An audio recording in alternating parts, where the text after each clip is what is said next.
Hello, we're reading from the Essential Jung, fragments of his writings, and it's very hot and rainy.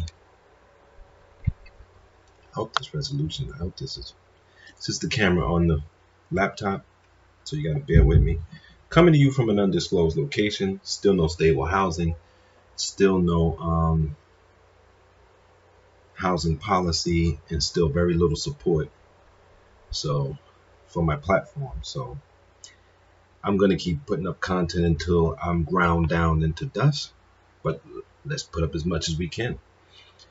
Uh, since regression raises the value of contents that were previously excluded from the conscious process adaptation, and hence are either totally unconscious or only dimly conscious, the psychic elements now being forced over the threshold are momentarily useless from the standpoint of adaptation, and for this reason are invariably kept at a distance by the directed psychic function. The nature of these contents is for all the world to read in Freudian literature. They are not only of an infantile sexual character, but are altogether incompatible contents and tendencies, partly immoral, partly unesthetic, partly again of irrational, imaginary nature. The obviously inferior character of these contents, as regards adaptation, has given rise to that depreciatory view of the psychic background, which is habitual and psychoanalytic writings.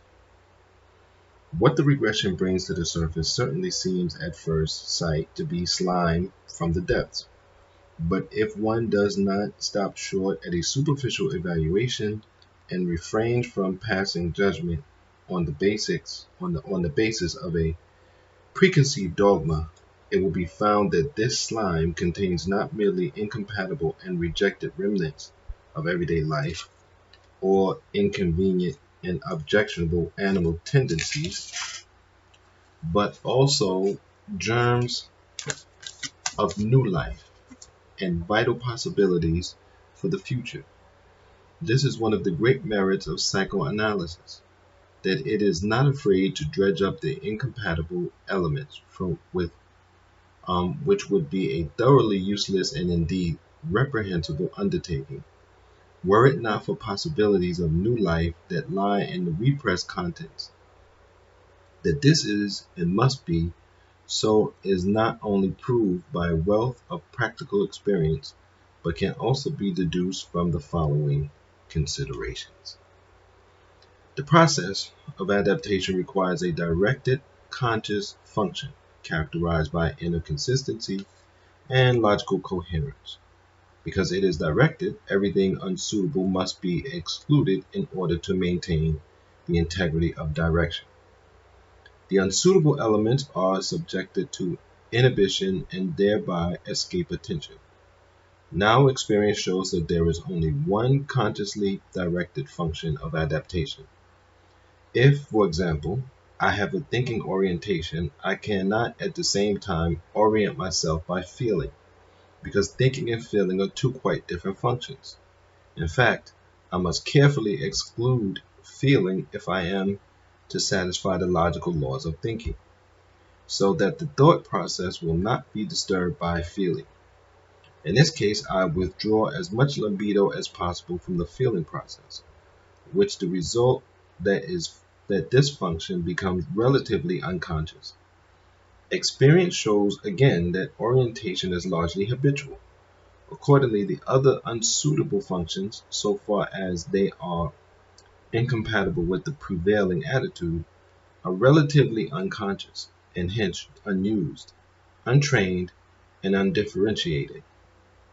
Moreover, on the principle of coexistence, they necessarily become associated with other contents of the unconscious, the inferior, and the incompatible, quality of which I have already pointed out. Consequently, when these functions are activated by regression and so reach consciousness, they appear in somewhat incompatible form, disguised and covered up with the slime of the deep. I wonder if you repress a person's ability to think, then that would get repressed and reduced over time, and then they would be fully all emotional. And then you could claim, well, those people are just over too emotional, when all the time you've been reducing their ability to think. If we remember, I don't know, just thinking out loud, if we remember that the stoppage of libido was due to the failure of the conscious attitude, we can now understand what valuable seeds lie in the unconscious contents activated by regression. They contain the elements of that other function which was excluded by the conscious attitude and which would be compatible of effectively complementing or even replacing the inadequate conscious attitude.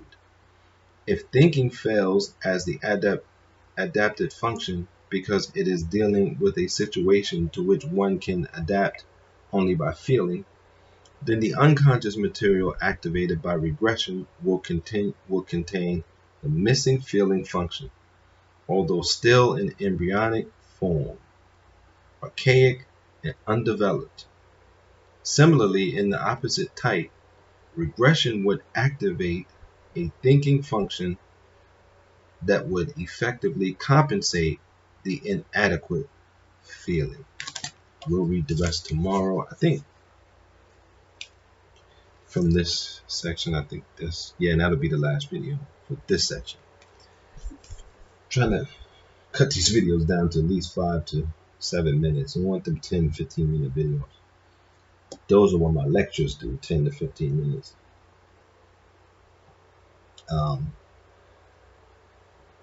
Until next time, please stay safe. Please stay sane. These are very troubling times, or very transitional times. So then they're very hopeful times. But if you can keep your mind about you, we can make it. Until next time, take care.